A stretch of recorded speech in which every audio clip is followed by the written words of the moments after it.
लो भाई, आज की एक और बड़ी सूचना सारे प्रदेश के युवाओं के लिए। हरियाणा में सीईटी रजिस्ट्रेशन शुरू। जानिए कैसे भरेंगे सही फॉर्म, कौन कौन से कागज़ चाहिए, कितनी फीस लगेगी, फॉर्म की दूसरे राज्यों के लिए क्या हैं शर्तें, 5% आरक्षण मिलेगा या नहीं, और भाई महिलाओं को कितनी मिलेगी छूट, दिव्यांग को भी है छूट का प्रावधान।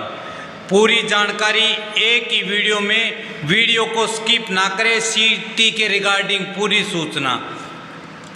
तो भाई हरियाणा में 3 साल बाद कॉमन एलिजिबिलिटी टेस्ट मतलब सीईटी के लिए कल बुधवार 28 मई से ऑनलाइन रजिस्ट्रेशन शुरू हो गए। रात 11:59 पर यह पोर्टल खुला था, जिस पर 12 जून की रात 11:59 तक युवा आवेदन कर सकेंगे। फीस जमा कराने की तारीख 14 जून शाम को 6 बजे तक है। तो हरियाणा कर्मचारी चयन आयोग HSC की निगरानी में रजिस्ट्रेशन की पूरी प्रक्रिया होगी।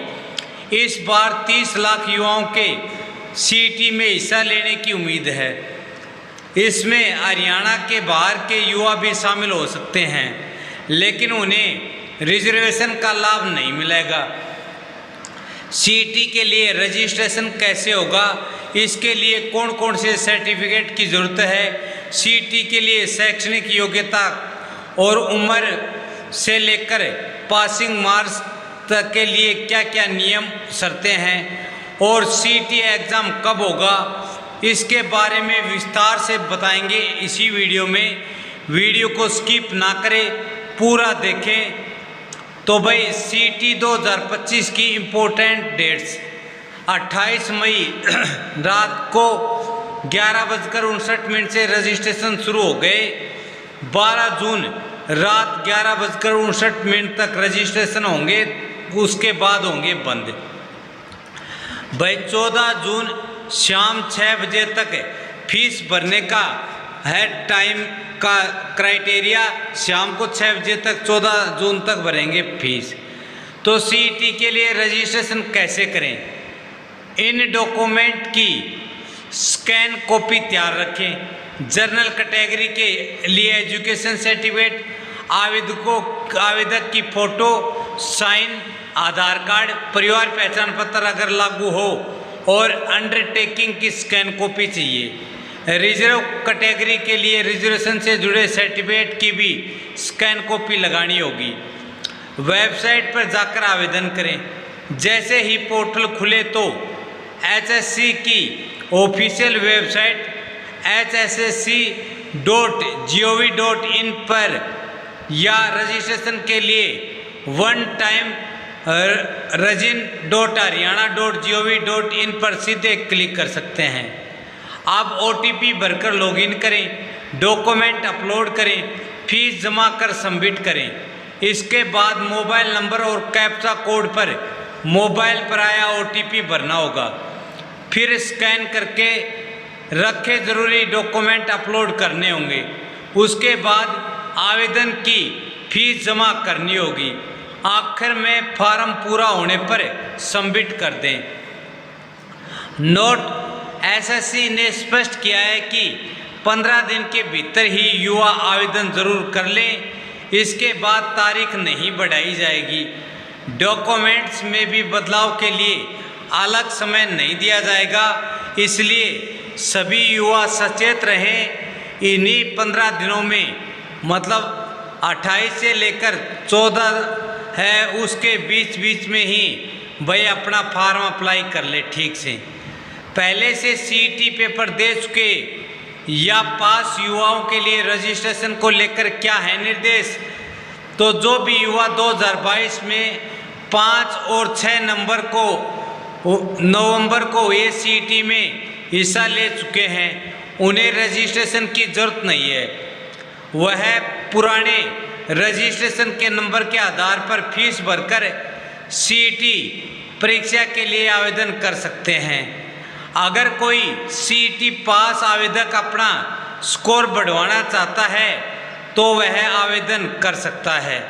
सीईटी पास आवेदकों को इसके लिए नए सिरे से एचएससी की तय फीस जमा करनी होगी। ऐसा नहीं है कि जिन्होंने सीईटी पास कर रखा है उनको फीस नहीं देनी, भाई फीस उनको भी देनी होगी। अपना स्कोर बढ़ाना चाहें तो वो भी आवेदन कर सकते हैं। सीईटी के लिए उम्र और शैक्षणिक योग्यता क्या है? तो भाई उम्र है रजिस्ट्रेशन शुरू और बंद होने से पहले व बाद में 18 साल से कम और 42 साल से ज़्यादा नहीं होनी चाहिए। अनुसूचित जाति एससी, शेड्यूल कास्ट, अनुसूचित जनजाति एसटी, शेड्यूल ट्राइब एंड अन्य पिछड़ा वर्ग ओबीसी, अविवाहित महिलाओं, विधवाओं और भूतपूर्व सैनिकों को आयु में अधिकतम 5 वर्ष की छूट दी जाएगी।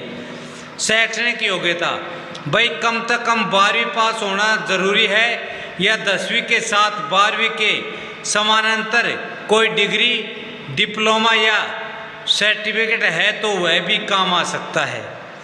ऐसे युवा जो रजिस्ट्रेशन की आखिरी तारीख तक शैक्षणिक योग्यता पूरी नहीं करते लेकिन 2025 में उसे पूरी कर सकते हैं तो वे भी सीईटी के लिए योग्य माने होंगे। सीईटी की फीस कितनी है? रिजर्व कैटेगरी को क्या छूट मिलेगी? तो भाई जनरल कैटेगरी अनारक्षित के युवाओं को 500 रुपये एग्ज़ाम फीस देनी होगी। अब एससी, बीसी और आर्थिक रूप से कमज़ोर ईडब्ल्यूएस वर्ग के युवाओं को 250 रुपये देने होंगे। फीस सिर्फ ऑनलाइन तरीके से ही भरी जा सकेगी, ऑफलाइन नहीं होगी। सीईटी में क्या नेगेटिव मार्किंग होगी? पेपर से जुड़ी ये 6 बातें और जान लो। पहली है पेपर 2 भाषाओं में होगा जिसमें हिंदी के साथ साथ अंग्रेजी में भी सवाल होंगे। दूसरी, पेपर ऑफलाइन मोड में होगा, एग्ज़ाम सेंटर में OMR शीट मिलेगी, उसी में आंसर भरने होंगे। तीसरी है 100 नंबर का पेपर होगा जिसमें 100 सवाल आएंगे, सोल्व करने के लिए 1 घंटा 45 मिनट का समय मिलेगा। चौथी है हर सवाल के 4 विकल्प होंगे, सही उत्तर पर गोला बनाना होगा, हर सवाल का आंसर भी ज़रूरी है। पांचवा, गलत जवाब होने पर नेगेटिव मार्किंग नहीं होगी। अगर किसी पर्सन का जवाब नहीं दिया या खाली छोड़ा तो भाई नेगेटिव मार्किंग नहीं है। छठा है OMR शीट के 5वां विकल्प का बबल होगा, कोई भी सवाल नहीं आ रहा 5वें विकल्प पर गोला बनाना होगा, नहीं तो 1 नंबर कटेगा। भाई सीईटी एग्ज़ाम का सिलेबस क्या रहेगा, पासिंग मार्क्स क्या होंगे? सीईटी का पेपर सीनियर सेकेंडरी यानी +2 के स्तर का होगा, हालांकि अंग्रेजी और हिंदी विषय का मैट्रिक यानी 10वीं के लेवल का होगा। पेपर में जनरल नॉलेज, हरियाणा सामान्य ज्ञान, गणित, रीजनिंग पावर, सामान्य विज्ञान, हिंदी, अंग्रेजी और कंप्यूटर जैसे विषयों के सवाल होंगे। सीईटी में पास होने के लिए जनरल कैटेगरी वालों को 50% और SC, ST और OBC जैसी आरक्षित यानी रिजर्व कैटेगरी वालों को 40% नंबर लाने होंगे।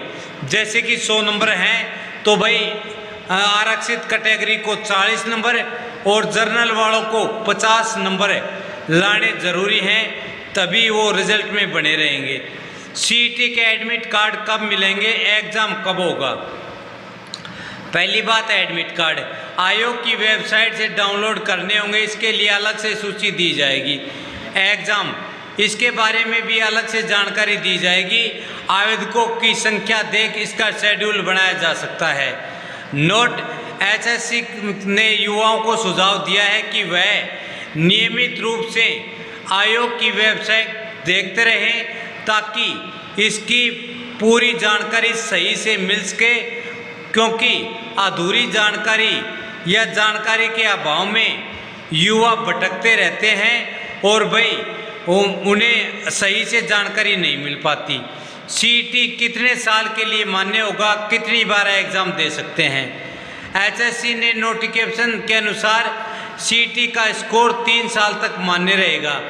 इस हिसाब से 3 साल तक अपने मार्क्स के हिसाब से वह सरकारी भर्तियों के लिए योग्य माने जाएंगे।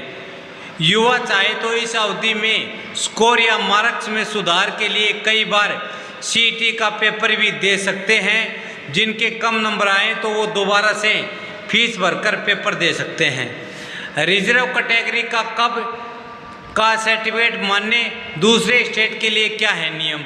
तो सीटी में डीएससी और OSC, BCA, BCB, EWS, ESP, PWD और ईएसएम को लाभ मिलेगा, लेकिन वे हरियाणा के मूल निवासी होने चाहिए।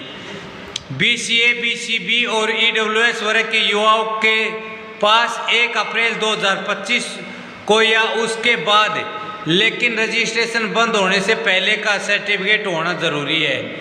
एक्स सर्विसमैन ईएसएम के परिवार से जुड़े युवाओं के लिए योग्यता सर्टिफिकेट 13 जून 2024 को या उसके बाद का रजिस्ट्रेशन बंद होने की तारीख से पहले इश्यू या रिन्यू होना चाहिए। दूसरे राज्यों के कैंडिडेट अगर रिजर्व कैटेगरी में हो तो उन्हें सीएटी पेपर में जनरल कैटेगरी में माना जाएगा, मतलब रिजर्वेशन का लाभ नहीं मिलेगा। दिव्यांग उम्मीदवारों के लिए सीटी में क्या है शर्तें? जो आवेदक दृष्टिहीन, चलने फिरने में असमर्थ, दोनों हाथ प्रभावित और मस्तिष्क पक्षाघात की श्रेणी में दिव्यांग हैं, उनके लिए एक लेखक यानी पेपर सोल्व करने वाले लाने की छूट दी जाएगी। शेष दिव्यांगों में लेखक की अनुमति तभी मिलेगी जब वे मुख्य चिकित्सा अधिकारी, सिविल सर्जन, सरकारी स्वास्थ्य संस्थान के चिकित्सक अधीक्षक से सर्टिफिकेट लाएं कि उन्हें लिखने में शारीरिक दिक्कत है। दिव्यांग आवेदकों को सीटी परीक्षा में प्रति घंटे 20 मिनट का अतिरिक्त समय दिया जाएगा। इस लिहाज से उन्हें 1 घंटा 45 मिनट के अलावा 35 मिनट का समय और मिलेगा। योग्य दिव्यांग आवेदकों के साथ उनके लिए आए लेखक के अलावा किसी अन्य व्यक्ति को एग्जाम सेंटर के भीतर जाने की अनुमति नहीं दी जाएगी। मतलब भाई हैंडीकैप्ड का जो राइटर है वो ही साथ जा सकता है, उसके अलावा किसी और को साथ जाने की, किसे डाल की कोई जरूरत नहीं है, उसको अंदर नहीं जाने दिया जाएगा। तो साथियों, सीटी एग्ज़ाम के तहत आपके जो भी क्वेश्चन हैं, जो भी सवाल हैं, जो हमने लगभग सवालों को हमने इसी वीडियो में कवर किया है। बाकी और भी कोई सवाल बच गया हो तो हमें कमेंट करें, आपके कमेंट का जवाब कल शाम तक ज़रूर दिया जाएगा। और हाँ, जो भी आपकी कोई यदि जानकारी से वंचित हो या त्रुटिवश हमारे से कोई गलत जानकारी दे दी हो तो उसके लिए हम क्षमा प्रार्थी हैं। और भाई डिटेल तो हरियाणा सरकार की साइट अवश्य देख लें। जय हिंद, जय भारत, वंदे मातरम। वीडियो को लाइक